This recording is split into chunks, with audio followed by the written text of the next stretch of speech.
이 좋은 날 하나님께서 우리에게 주신 말씀은 누가복음 22장 54절로 62절 말씀드리겠습니다. 누가복음 신약성경 누가복음 22장 54절로 62절입니다.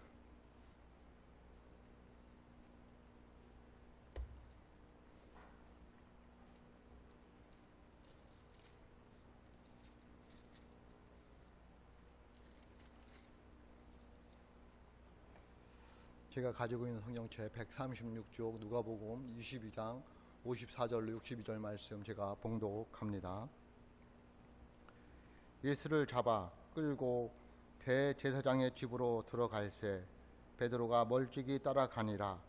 사람들이 뜰 가운데 불을 피우고 함께 앉았는지라. 베드로도 그 가운데 앉았더니 한 여종이 베드로의 불빛을 향하여 앉은 것을 보고 주목하여 이르되 이 사람도 그와 함께 있었느니라 하니 베드로가 부인하여 이르되 이 여자여 내가 그를 알지 못하노라 하더라. 조금 후에 다른 사람이 보고 이르되 너도 그 도당이라 하거늘 베드로가 이르되 이 사람아 나는 아니로라 하더라. 한 시간쯤 있다가 또 한 사람이 장담하여 이르되 이는 갈릴리 사람이니 참으로 그와 함께 있었느니라. 베드로가 이르되 이 사람아 나는 네가 하는 말을 알지 못하노라고 아직 말하고 있을 때에 닭이 곧 울더라. 주께서 돌이켜 베드로를 보시니 베드로가 주의 말씀 곧 오늘 닭 울기 전에 네가 3번 나를 부인하리라 하심이 생각나서 밖에 나가서 심히 통곡하니라. 아멘. 기도하겠습니다. 하나님 아버지 감사합니다. 종려주일 고난주일을 맞이하여 하나님 앞에 나와 예배하면서 이제 주의 음성을 듣고자 원합니다.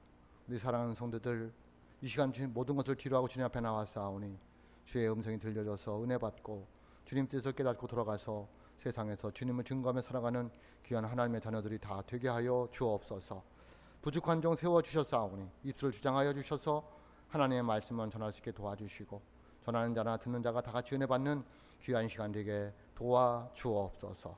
예수님의 이름으로 기도하옵나이다. 아멘.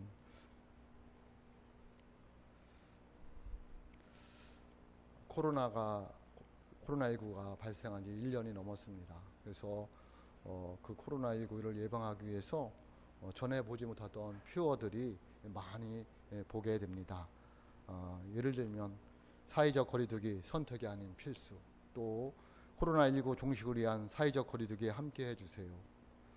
코로나를 멈추기 위해 우리도 잠시 멈추어요. 또 몸은 멀리 마음은 가까이. 지금은 거리두지 않으면 영원히 격리될 수 있다라는 표어들도 있습니다. 또 외국에서는 이런 표어가 등장했다고 합니다. 오늘 2m 떨어져 있는 것이 내일 2m 땅속에 있는 것보다 낫다. 그러니까 거리두기를 철저히 하자, 그런 의미가 되겠습니다.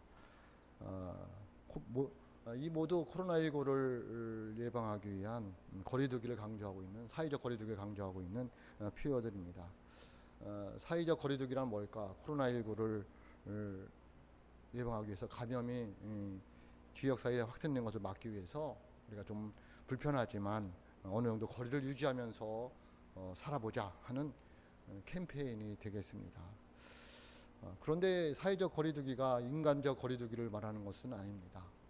그래서 WHO 세계보건기구 신종질병팀장인 케르크 후베 박사는 사회적 거리두기라고 말하지 말고 물리적 거리두기로 말을 바꿨으면 좋겠다, 이렇게 이야기를 하면서 이 사회적인 거리두기 때문에 사람들 사이에 교제가 끊어졌다는 거예요. 저도 이제 가끔 등산을 하다 보면, 옛날에는 등산하다 보면 오다 가다 만나면 안녕하세요 인사도 하고 정상이 얼마나 남았어요 그러면 뭐 다 거짓말이죠. 얼마 안 남았다고 그랬는데 지금은 산에 올라가다가 사람들 만나면 서로 어색해서 피하고 마스크 쓰고 뭔가 어색한 거죠. 그런 관계가 되었습니다. 그러다 보니까 요즘에 많이 이제 일어나는 질병들이 있다고 합니다. 고립감과 소외감, 그리고 실제로 많은 사람들이 불면증에 시달리게 되고 우울증, 심장질환, 면역계 질환을 호소하고 있다고 그 세계보건기구 신종 질병 팀장이 보고를 한 것을 보게 됩니다. 참 어려운 시대입니다. 또 우리말에 대면대면하다라는 말이 있잖아요. 대면대면하다라는 말이 무슨 말일까요?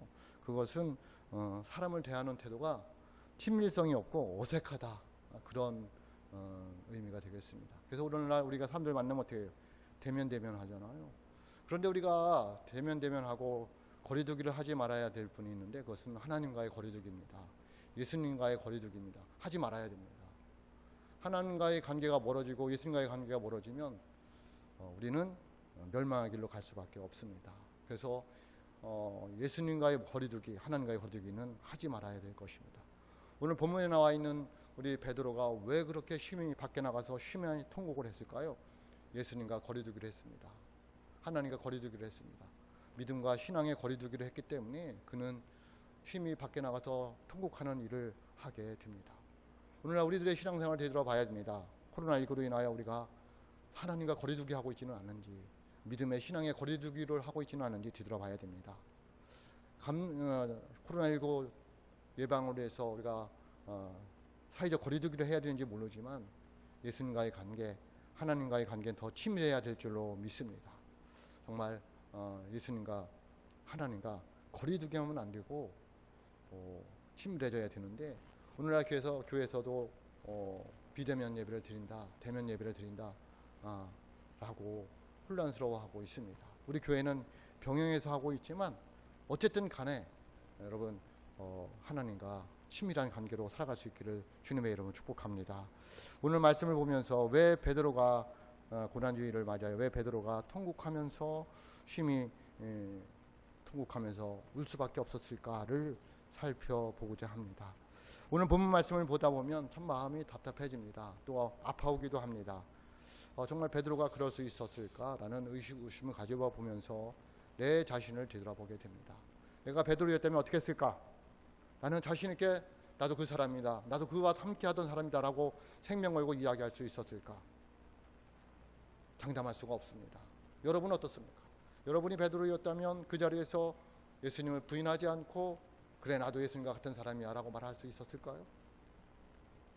베드로는 멀찍이서 떨어져 보면 자기의 생명에는 안전거리라고 생각했습니다. 그래서 거리두기를 했습니다. 그러나 그 안전거리가 예수님의 관계는 끊어지게 되었습니다. 왜 베드로는 심히 통곡할 수밖에 없었을까요? 여러분은 심히 통곡해 본 적이 있으십니까? 심한 통곡을 해보았다면 언제 해보았습니까? 왜 통곡할 수밖에 없었습니까? 왜 베드로는 이렇게 심히 통곡을 했을까요? 왜 심히 통곡할 수밖에 없었을까요? 그런데 이 베드로의 심한 통곡을 보면서 부정적으로만 생각하지 말고 그 속에 긍정적인 측면도 있습니다. 그가 그렇게 심히 통곡하지 않았으면 회개도 없었을 것이고 다시 회복되어지는 은혜도 없었습니다. 그래서 베드로의 이 심한 통곡을 부정적으로만 생각하지 말고 긍정적인 면도 있다는 걸 생각하시고 왜 베드로가 심한 통곡을 할 수밖에 없었을까를 함께 고민해 보면서 하나님께서 주시는 은혜가 저와 여러분에게 있기를 주님의 이름으로 축복합니다. 첫째, 베드로는 멀찍이서 예수님을 따라갔기 때문입니다. 신앙에 거리두기를 했다는 거예요. 예수님과 거리두기 했다는 거죠. 예수님과 항상 함께 있어야 되는데 살려고, 생명을 안전하게 지키려고 거리두기를 했기 때문에, 멀찍이서 따라갔기 때문에 그는 밖에 나가서 심히 통곡할 수밖에 없었습니다. 오늘 본문 말씀은 예수님께서 겟세마네 동산에서 대제사장들의 체포되어서 대제사장 집으로 끌려가서 때의 일을 말하고 있습니다. 오늘 우리에게 주신 말씀 54절입니다. 이렇게 말씀하고 있습니다. 예수를 잡아 끌고 대제사장의 집으로 들어갈새 베드로가 멀찍이 따라가니라. 아멘 라고 말씀하고 있습니다. 멀찍이 따라갔다는 게 중요합니다. 제가 오늘 말씀드리고자 하는 여러 가지가 있겠지만 특별히 멀찍이 따라갔다는 말이죠. 멀찍이라는 단어가 왠지 모를 몸이 멀어졌다기보다는 뭐가 멀어졌다고 느껴져요? 마음이 멀어졌다는 거죠. 그런데 또 베드로는 그나마 다른 제자들에 비해서는 좀 더 나은 면이 없지 않아 있습니다. 그러니까 이 멀찍이라는 말은 몸이 멀어졌다기보다는 마음이 멀어졌다는 말이 더 가깝게 느껴질 수도 있습니다. 예수님과 거리두기를 하지 말았어야 했는데 베드로는 예수님과 거리두기를 했습니다. 왜냐하면 그게 자기가 안전하다고 생각했기 때문에 그렇습니다. 거리두기를 하다 보니까 뭐가 돼요? 대면대면해집니다. 어색해집니다. 그런데 베드로는 그것을 안전거리라고 생각했습니다. 베드로를 제외한 다른 제자들은 예수님이 체포되자마자 죽음과 나 살려라 하고 다 도망갔습니다. 어쩌면 베드로도 그 제자들과 함께 도망가다가 문득 머리에 생각이 났을 것입니다. 뭐가? 자기가 예수님께 한 말이 생각이 났을 것입니다. 다른 사람 다 주를 버릴지라도 나는 옥에 가도 죽어도 난 주님을 버리지 않겠습니다 라고 말한 그 말이 문득 생각났을 거예요. 그래서 가던 걸음을 뒤돌려서 그나마 살려고 멀찍이 앉아서 예수님이 어떻게 되는가를 바라보게 되었습니다.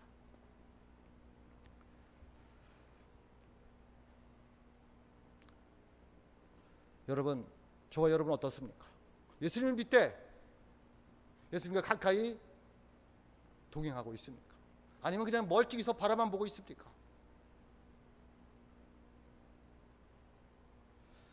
예수님과 가까이 할 수 있기를 주님의 이름으로 축복합니다. 야고보서 4장 8절 3절에 보면 이렇게 말씀하고 있습니다. 하나님을 가까이 하라. 그리하면 너희를 가까이 하시리라. 아멘. 여러분, 하나님을 가까이 하시길 주님의 이름으로 축복합니다. 멀찍이 따라가면 안 됩니다. 하나님을 가까이 하라는 말은 하나님을 멀리하지 말라는 것입니다. 하나님과 거리두기를 하지 말라는 것입니다. 하나님과의 거리두기를 지우라는 것입니다. 그리고 하나님과의 거리를 좀 좁히라는 것입니다.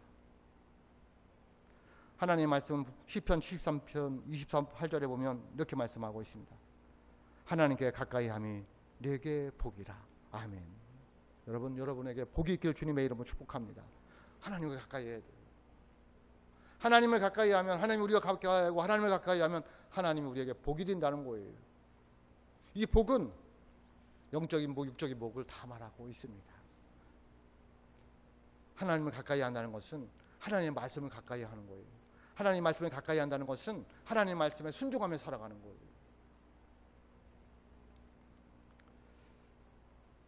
하나님과 거리두기를 하고 가까이 하지 않으면 하나님과 멀어지게 됩니다.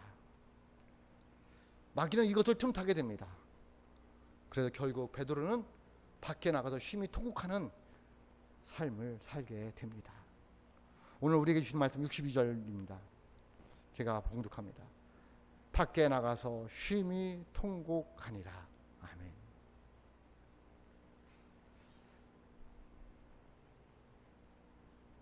베드로는 멀찍이서 주님을 바라보았습니다. 그래도 걱정이 되어서 예수님을 바라보고 있는데 그 거리두기가 육신적으로 안전할 줄 알았습니다. 그런데 결국은 쉼이 통곡하는 삶을 살게 됩니다. 멀찍이 따르는 믿음은 형편에 따라서 언제라도 예수님을 모른다고 할 수 있는, 부인할 수 있는 그런 모습입니다. 가까이 예수님 따르지 않고 멀찍이서 예수님을 따라가면은 상황과 처지에 따라서 그들의 믿음이 바뀝니다. 언제든지 예수님을 부인할 수 있습니다. 신앙을 뒷전으로 미룰 수 있습니다. 예수님 우선주의로 살아가야 되는데 예수님 뒷전으로 밀리게 됩니다. 왜? 예수님을 멀리 두고 살기 때문에 그렇습니다. 신앙과 믿음의 거리두기를 하면 그렇습니다. 예수님과 하나님과 거리두기를 하면 여차 싶으면 예수님은 뒤로 밀립니다. 좀 불리하다 싶으면, 내가 좀 손해본다 싶으면 슬그머니 신앙의 발을 뺍니다. 그럼 복이 없습니다. 어쩌면 우리도 이 다음에 주님 만났을 때 내가 너를 모른다, 밖에 세상에 나가서 이를 갈며 슬피 우는 인생이 될 수도 있습니다. 그러므로 여러분, 이왕 예수님을 믿으려면 예수님을 가까이 할 수 있기를 주님의 이름으로 축복합니다. 예수님을 따르시려면 멀찍이서 예수님을 따르지 말고 가까이 곁에서 예수님을 따를 수 있는 은혜가 있으시기를 주님의 이름으로 축복합니다. 하나님과 거리 두시기를 하지 마시고 가까이 하여 복이 있는 하나님의 사람들이 될 수 있기를 주님의 이름으로 축복합니다. 두 번째, 왜 베드로는 그렇게 심하게 통곡할 수밖에 없었을까요? 첫째는 예수님을 부인했고요. 첫째는 예수님을 멀리 따라갔고요. 두 번째는 부인하였습니다. 모른다고 하였다는 거예요. 난 예수님을 안 믿는다고 얘기했다는 거예요. 난 그를 알지도 못한다고 얘기했다는 거예요. 그것도 3번씩이나 부인했습니다.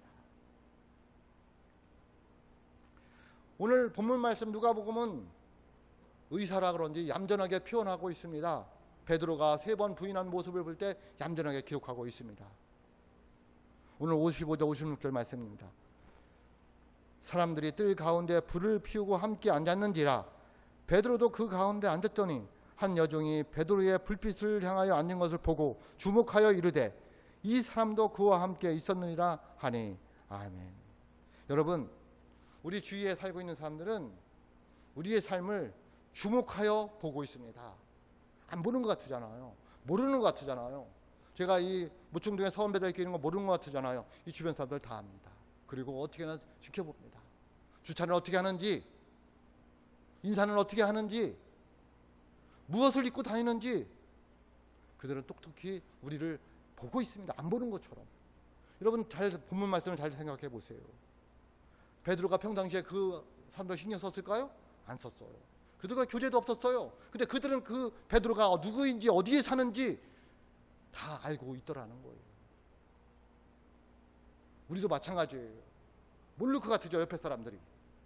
권사인지 다 압니다. 목사인지 다 압니다. 교회 집사인지 다 압니다. 어떻게 살고 있습니까? 베드로가 예수님을 부인한 것처럼 입으로 부인했지만 우리는 입으로는 예수 믿습니다 라고 말하지만 삶으로 부인하고 있습니다. 내 삶을 보면 예수님이 보여지지 않는 거예요. 부인하는 거예요. 왜?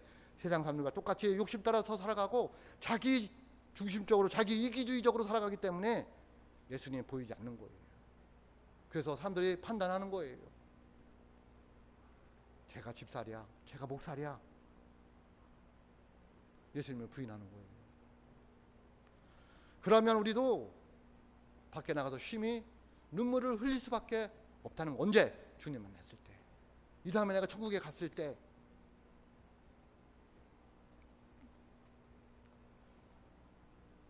오늘 우리에게 주신 57절 말씀입니다. 베드로가 부인하여 이르되 이 여자여 내가 그를 알지 못하노라 하더라. 아멘.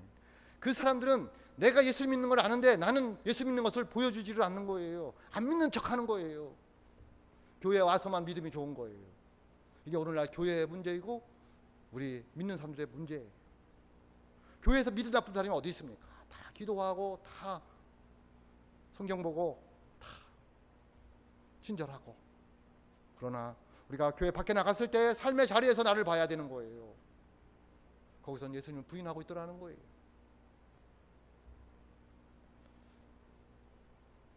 그런데도 불구하고 우리는 아니라고 합니다. 난 예수 믿는 사람답게 살았다는 거예요. 그러니까 또 가만히 있지 않고 58절 보세요. 조금 후에 다른 사람이 보고 이르되 너도 그 도당이라 하거늘 베드로가 이르되 이 사람아 나는 아니로다 하더라. 다른 사람은 다 안다니까요. 우리가 어떻게 살아가는지, 예수 믿는 사람은 최소한 어떻게 살아가야 되는지 다 알고 있는데도 불구하고 우리는 그 사람들이 볼 때 아닌데도 불구하고 우리는 그렇다는 거예요. 나는 예수 믿는다, 잘 믿는다는 거예요. 나 정도만 예수 믿으라는 거예요. 아니라는 거예요. 또 이야기합니다. 59절입니다. 1시간쯤 있다가 또 한 사람이 장담하여 이르되 이는 갈릴리 사람이니 참으로 그와 함께 있었느니라. 아멘. 그런데 베드로는 뭐라고 해요? 그 사람은 장담하여 이야기를 합니다. 이건 뭐예요? 확실하다는 거예요. 증거가 있다는 거예요. 저 사람 주민등록 한번 까보자는 거예요. 갈릴리 사람이라는 거예요. 그러면 확실하다는 거예요. 근데 또 베드로는 뭐라고 그래요? 아니라는 거예요. 60절입니다.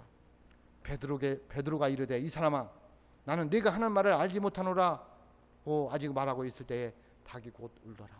모른다는 거예요. 여러분, 마가복음에는 베드로가 저주하며 맹세했다고 말하고 있어요.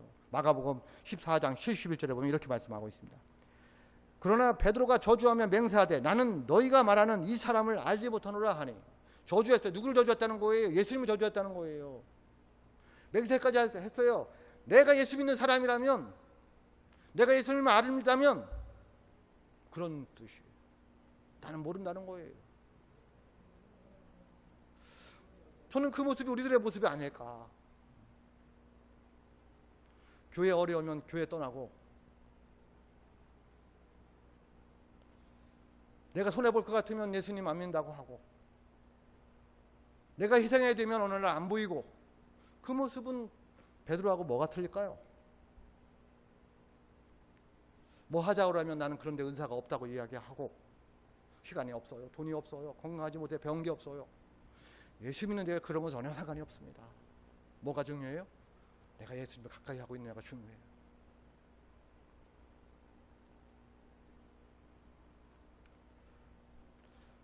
저는 혼자 걱정합니다. 교회를 지을 때 또 혹시 시험 들어서 교회를 떠난 분이 있지 않을까.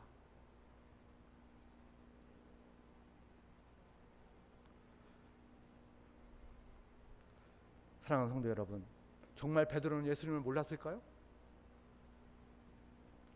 아니면 죽을까 봐 모르는 척하고 있는 걸까요? 우리는 입으로는 예수님을 믿는다고 하면서도 삶으로는 부인하고 있지는 않습니까? 여러분이 예수 믿는 것을 무엇으로 알 수 있습니까? 하나님의 말씀, 신약성경 디도서 1장 16절에 보면 이렇게 말씀하고 있습니다. 그들이 하나님을 시인하나 행위로는 부인하니 가증한 자요, 복종하지 아니하는 자요, 모든 선한 일을 버리는 자니라. 아멘. 여러분, 하나님을 입으로는 시인하는데 행위로는 부인하는 자라는 거죠. 그런 자는 뭐라고요? 가증한 자라는 거예요. 복종하지 않는 자라는 거예요. 모든 선한 일을 버린 자라는 거예요. 사랑하는 성도 여러분, 우리는 말로만 하지 말고 삶으로 예수님을 보여줘야 할 줄로 믿습니다. 왜 우리는 삶으로 예수님을 부인하고 있는 것일까요? 예수님을 몰라서 그런 걸까요? 아니면 믿음이 없어서 그런 것일까요? 아니면 은혜가 없어서 그런 것일까요? 아니면 솔직히 내가 손해볼 것 같고, 내가 희생해야 되고, 내가 무시당할 것 같으니까 그런 걸까요?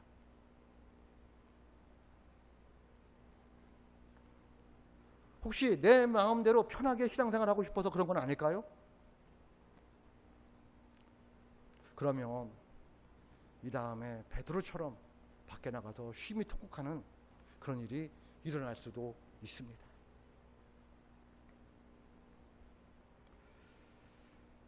베드로는 예수님을 부인하고 깊이 깨닫고 심히 통곡하게 됩니다. 저와 여러분들이 이 고난주간을 보내면서 깊이 깨닫고 회개하는 은혜가 있을 수 있기를 주님의 이름으로 축복합니다. 그래서 우리 삶으로 주님을 증거할 수 있는, 삶으로 주님을 부인하는 것이 아니라 삶으로 주님을 보여주는 하나님의 사람들이 될 수 있기를 주님의 이름으로 축복합니다. 세 번째, 베드로는 왜 심히 통곡할 수밖에 없었을까요? 예수님과 눈이 마주쳤기 때문에 그렇습니다.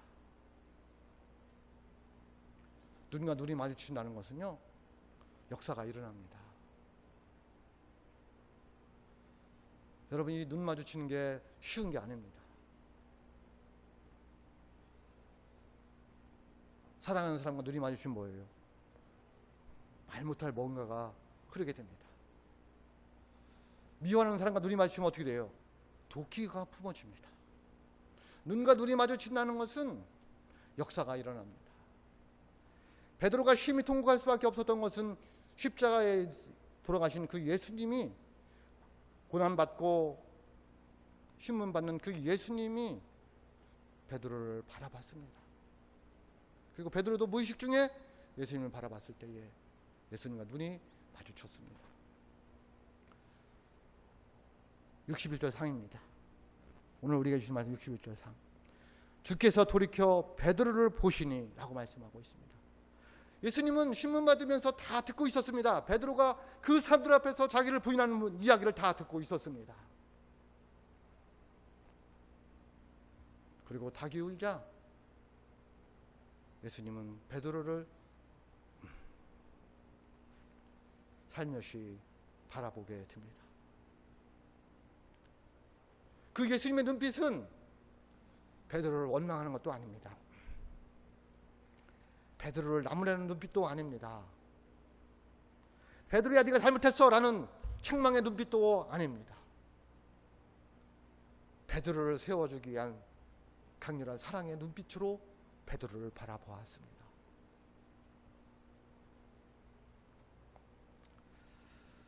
베드로가 그 예수님과 눈이 마주쳤을 때에 그는 그 강렬한 눈빛에 억압당하여서 억누를 수 없는 마음 깊숙에서 흘러오는 울컥함이 있었습니다. 그는 거기 자리가 있을 수가 없었습니다.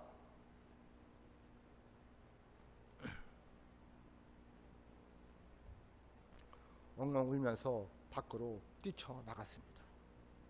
그리고 가슴을 들이면서 통곡을 하면서 울게 되는 것입니다.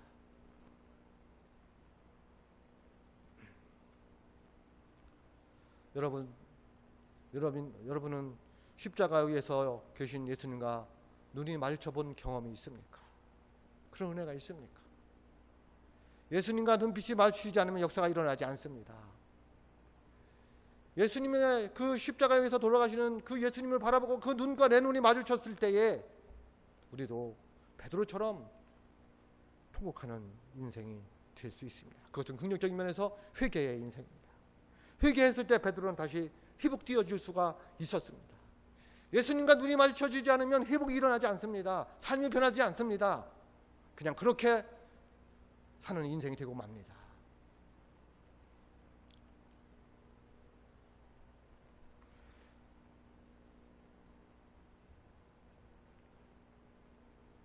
베드로는 예수님과 눈이 마주쳤을 때 예수님의 깊은 사랑을 느꼈습니다. 예수님의 눈빛이 베드로의 마음을 움직였습니다. 베드로는 죄송하기도 하고 부끄럽기도 하고 그래서 신문 받으시는 주님 앞에 머무를 수가 없었습니다.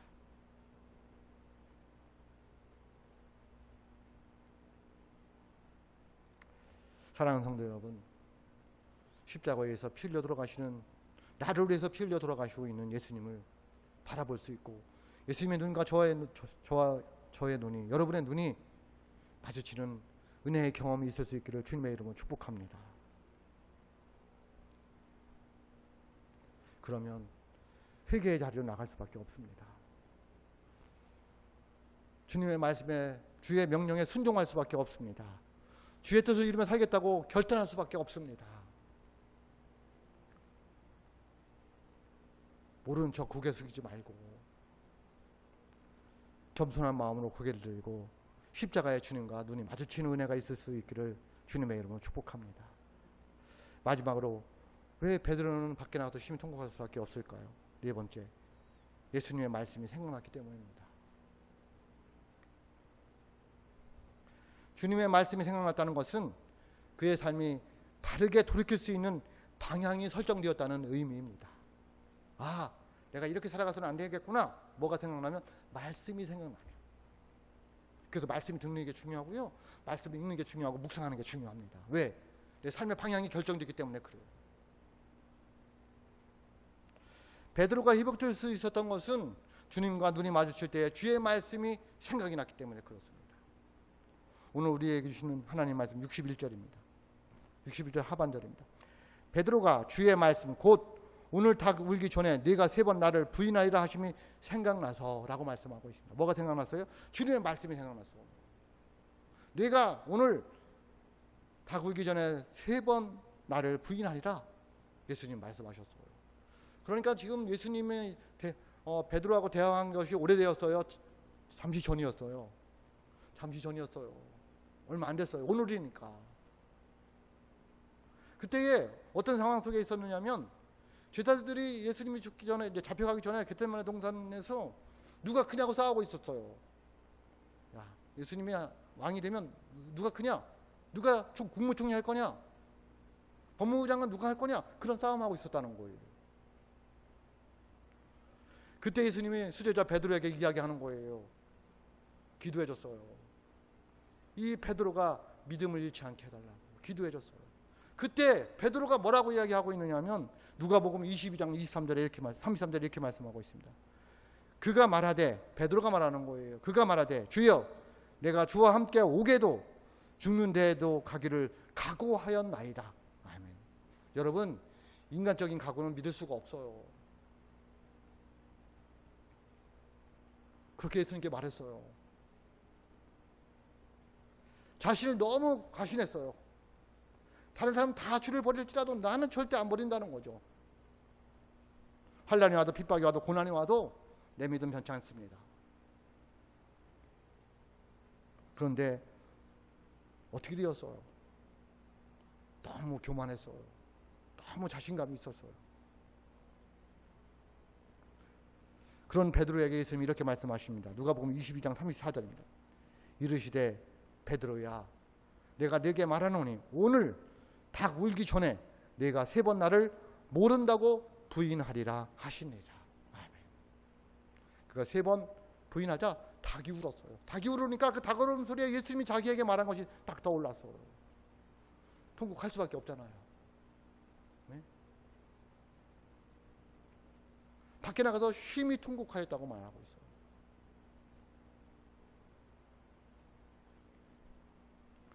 오늘 말씀 60절을 다시 한번 봅니다. 베드로가 이르되 이 사람아 나는 네가 하는 말을 알지 못하노라고 아직 말하고 있을 때에 닭이 곧 울더라. 아멘. 하나님의 말씀이, 예수님의 말씀이 그대로 이루어지는 것을 베드로는 직접 체험하고 나서 어떻게 가만히 있을 수 있냐는 거예요. 이 닭울음 소리가 베드로로 하여금 주의 말씀이 생각나게 했어요. 주의 말씀이 생각나니까 이건 울 수밖에 없어요. 통곡할 수밖에 없는 거죠. 그래서 또 희복의 기회를 잡고 희계의 은혜를 받고 그 베드로는 다시 주님의 사람으로 수제자로 살아갈 수 있었다는 거예요. 저와 여러분에게도 하나님의 말씀이 생각나서 내 안에 있는 모든 죄들이 다 회개하여 깨끗게 씻김받고 회복되어 자유함으로 살아갈 수 있기를 주님의 이름으로 축복합니다. 뭐가 여러분을 누르고 있습니까? 뭐가 여러분을 힘들게 하고 있습니까? 나를 위해서 십자가에 들어가신 그 예수님께 맡길 수 있기를 주님의 이름으로 축복합니다. 좀 내 삶이 힘들어도, 좀 내 몸이 약하여도, 내가 돈이 없어도 예수님이 여러분을 사랑하신 줄로 믿습니다. 십자가에서 돌아가셔서 내가 너를 사랑한다고.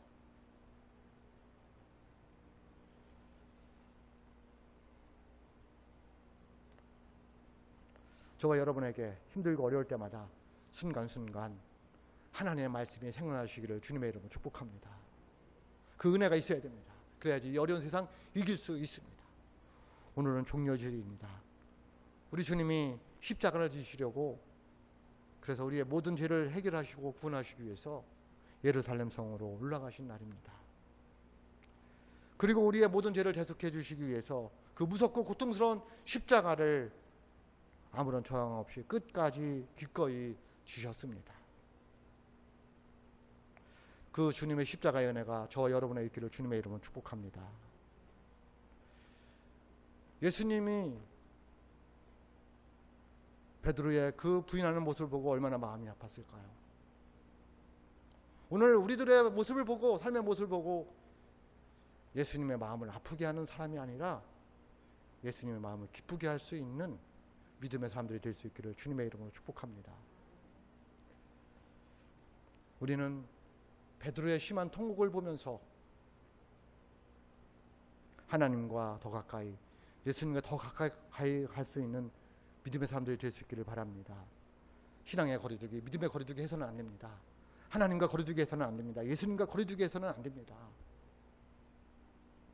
기도와 거리두기 해서는 안 됩니다. 예배의 거리두기를 해서는 안 됩니다. 우리가 좀 힘들어도, 어떤 일이 있어도 삶 속에서 예수님을 부인하는 일이 없기를 주님의 이름으로 축복합니다. 그리고 예수님의 눈과 내 눈이 마주쳐서 하나님 말씀이 생각나서 늘 주님의 은혜 가운데서 주님께 영광 돌며 이 어려운 시대에 주님을 만날 때까지 믿음을 지키고 승리하는 하나님의 사람들이 다 될 수 있기를 주의 이름으로 축복합니다. 기도하겠습니다. 하나님 아버지,